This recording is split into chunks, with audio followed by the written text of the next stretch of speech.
Nahid Rana ICC player of the month. April মাসে আইসিসির সেরা প্লেয়ার হিসেবে নির্বাচিত হয়েছেন নাহিদ রানা। টাটকা খবর। এর চেয়ে বড় খবর হচ্ছে নাহিদ রানা যেভাবে দিনের পর দিন ম্যাচ উইনার হয়ে উঠছেন। এই যে পাকিস্তানের বিপক্ষে 5 উইকেট নিলেন, এটা তো আপনারা সবাই দেখেছেন। যেভাবে রিজওয়ানকে আউট করেছেন, যেভাবে পাকিস্তানের মিডল এবং লোয়ার মিডল অর্ডার দ্বিতীয় ইনিংসে গুড়িয়ে দিয়েছেন, এ সব কিছু ছাপিয়ে যে ব্যাপারটা নাহিদ রানার জন্য সবচেয়ে ইন্টারেস্টিং মনে হয় আমার কাছে, সেটা হচ্ছে যে বাংলাদেশে আমার মনে হচ্ছে এই প্রথম কোনো পেসার আমরা দেখছি যাকে দেখে প্রতিপক্ষ একটু রসিকতা করে বলে, ভাই ঠক ঠক করে কাঁপে।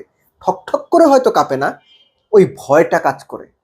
150, 147, 146 এই গতির বল ফেস করা পৃথিবীর যে কোনো ব্যাটসম্যান, যত বড় ব্যাটসম্যান হোক, তার জন্য চ্যালেঞ্জিং। আমি কঠিন বলবো না, কিন্তু চ্যালেঞ্জিং। নাহিদ রানা প্রতিপক্ষকে সেই চ্যালেঞ্জটা দিচ্ছেন, 5 উইকেট নিয়ে ম্যাচ জেতাচ্ছেন। মনে করিয়ে দিচ্ছি, নাহিদ রানা যে ICC player of the month হয়েছেন সেটা 2026 এপ্রিল মাসের জন্য নিউজিল্যান্ডের বিপক্ষে 3 ম্যাচে 3 ওয়ানডেতে, টু বি স্পেসিফিক, 8 উইকেট পাওয়ার জন্য। মনে করে দেখেন, ওই 3 ম্যাচের সিরিজের একটাতে আবার নাহিদ রানা 5 উইকেট পেয়েছিলেন। পাকিস্তানের বিপক্ষেও প্রথম টেস্টের দ্বিতীয় ইনিংসে 5 উইকেট পেয়েছেন।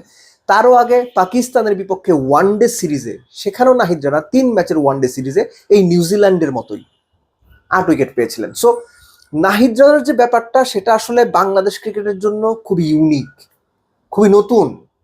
আমাদের জন্য এই উপহার আসলে এমন একটা সময়ে এসেছে যখন বাংলাদেশ ক্রিকেটে হিরো দরকার ছিল।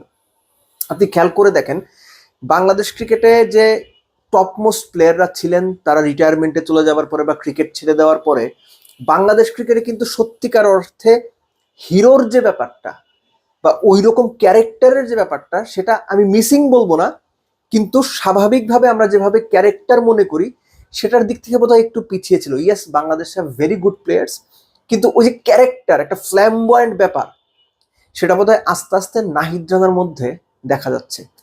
এটা আপনি যদি বাণিজ্যিকভাবে চিন্তা করেন, ক্রিকেটের মার্কেটিং, ব্র্যান্ডিং এবং ক্রিকেট বিজনেসের জন্য যথেষ্ট গুরুত্বপূর্ণ। কেননা আপনার স্পোর্টসে, আপনার দেশের স্পোর্টসে, সেটা ফুটবল, ক্রিকেট, হকি, যে কোনো স্পোর্টস হোক, যদি হিরো না থাকে, ওই ক্যারেক্টার না থাকে, তাহলে ওই স্পোর্টসটাকে ঠিকঠাক মতো ব্র্যান্ডিং করা যায় না। নাহিদ রানা বাংলাদেশ ক্রিকেটের নতুন ব্র্যান্ড, নতুন পোস্টার বয় হওয়ার খুব ভালো সম্ভাবনা রয়েছে। সেই সামর্থ্য তিনি রাখেন, কিন্তু নাহিদ রানাকে পা মাটিতে রাখতে হবে এবং বাংলাদেশ ক্রিকেট বোর্ড নাহিদ রানাকে ওই প্রিজার্ভটুকু করতে হবে।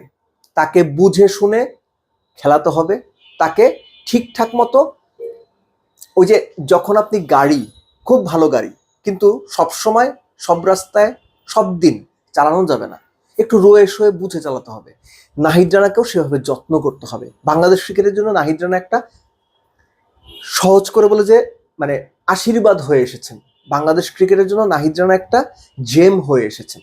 সো নাহিদ রানাকে সেই হিসেবেই বাংলাদেশ ক্রিকেট বোর্ড প্রিজার্ভ করবে, বাংলাদেশ ক্রিকেট বোর্ড নাহিদ রানার প্রপার টেক কেয়ার করবে, সেটা প্রত্যাশা থাকবে। এবং একই সঙ্গে নাহিদ রানা, আমি জানি না সেকেন্ড টেস্টে পাকিস্তানের বিপক্ষে তিনি খেলবেন কিনা, না খেললেও অ্যাবসলিউটলি ফাইন। যদি খেলেন, তার কাছ থেকে ওই গতি, ওই সুইং, ওই রিভার্স সুইং, ওই বাউন্সার, প্রতিপক্ষকে কাঁপিয়ে দেওয়া ওই স্পেলগুলোই আমরা বারবার ঘুরে ফিরে দেখতে চাইবো।